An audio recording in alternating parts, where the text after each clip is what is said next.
Retour au calme dans certaines zones de Nairobi, la capitale kenyane. Selon Bernard Leparmarai, le commissaire régional du comté de Nairobi, il considère que les manifestants de Kibera, Mathare, Kakwangware et autres Kisumu comme des criminels. La violence observée dans ces régions la semaine dernière a provoqué la mort de plusieurs personnes, dont une jeune fille. La Commission nationale des droits de l'homme du Kenya a fait savoir samedi que 24 personnes avaient trouvé la mort depuis le début de ces violences post-électorales. Elle a critiqué les forces de sécurité pour l'utilisation excessive de la force, affirmation rejetée par Bernard Leparmarai. Le commissaire régional du comté de Nairobi a assuré que le calme est revenu et a défendu la manière dont la police a réagi face aux protestataires, même si des groupes de défense des droits de l'homme dans le pays ont condamné l'utilisation excessive de la force.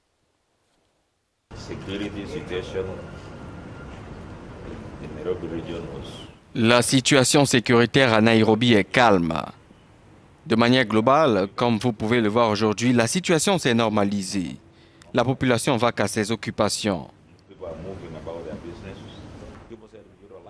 Les gens disent que la police a utilisé des balles réelles, mais ce sont des professionnels qui forment la police.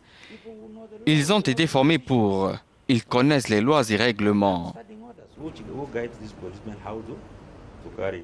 Ils savent très bien ce qu'ils font.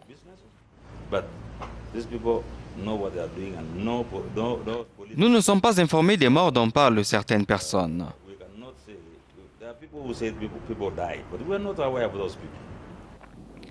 Le dirigeant de l'opposition, Raila Odinga, a appelé à une grève pour soutenir ses revendications. Au cours d'un meeting hier à Kibera, il a demandé à ses partisans de rentrer à la maison et d'attendre des consignes supplémentaires ou complémentaires d'ici mardi.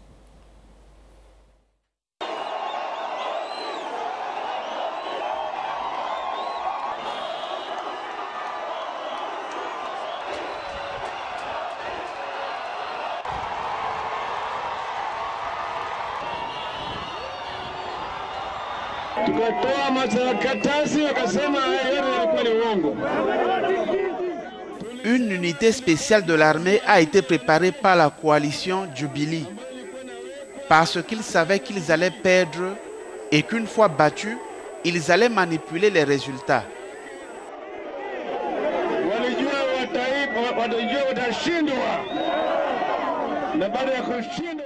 Voilà pourquoi ils tuent le peuple. Ils tirent sur les gens et les transportent dans des sacs mortuaires.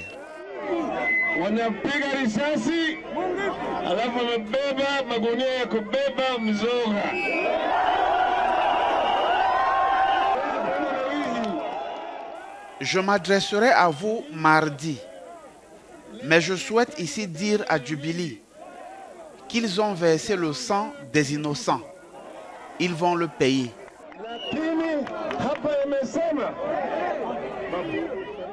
Parce que Jubilee a déployé des troupes armées pour tuer des innocents. Ne sortez pas de chez vous demain. Il n'y a pas de travail lundi. Mardi, je donnerai des directives à suivre.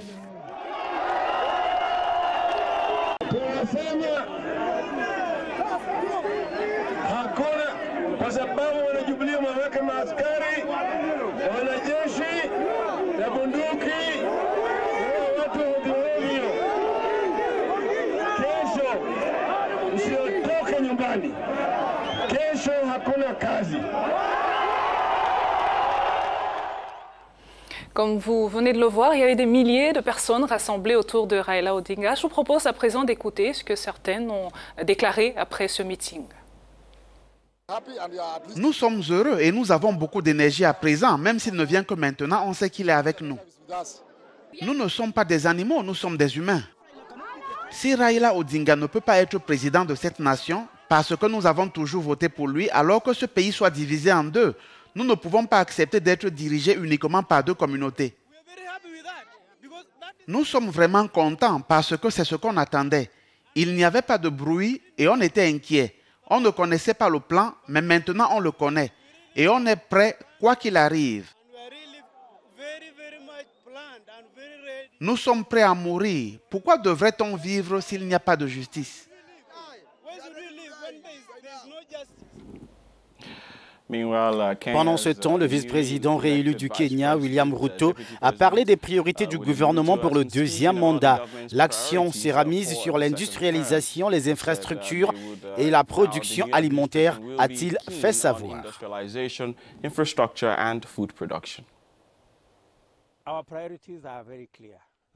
Nos priorités sont très claires. Nous avons un solide manifeste qui a été mis en place.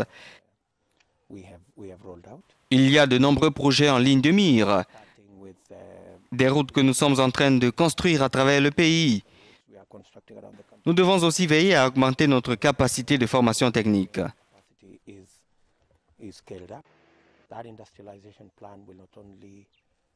Le plan d'industrialisation ne va pas seulement mettre l'accent sur la mécanisation du secteur agroalimentaire, mais nous souhaitons qu'il permette de créer plus de richesses à travers la transformation.